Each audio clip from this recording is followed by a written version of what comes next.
2025-ci il sentyabrın 1-i vəziyyətinə ölkə iqtisadiyyatında muzla çalışan işçilərin sayı 1764,9 min nəfər olmuş, onlardan 855,3 min nəfəri iqtisadiyyatın dövlət sektorunda, 909,6 min nəfəri isə qeyri-dövlət sektorunda fəaliyyət göstərib. Dövlət Statistika Komitəsindən Milli Azra verilən məlumata görə muzla işləyənlərin 19%-i ticarət, nəqliyyat vasitələrinin təmiri, 18%-i təhsil, 13,9%-i sənaye, 8,6%-i əhaliyə səhiyyə və sosial xidmətlərin göstərilməsi, 6,8%-i tikinti, 6,3%-i dövlət idarə etməsi və müdafiə, sosial təminat, 4,2%-i nəqliyyat və anbar təsərrüfatı, 3,9%-i peşə, elmi və texniki fəaliyyət,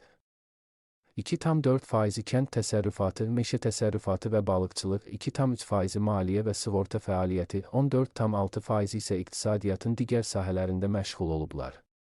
2025-ci ilin yanvar-avqust aylarında ölkə iqtisadiyyatında muzla çalışan işçilərin orta aylıq nominal əmək haqqı əvvəlki ilin müvafiq dövrünə nisbətən 9,7% artaraq 1093,8 manat təşkil etmişdir.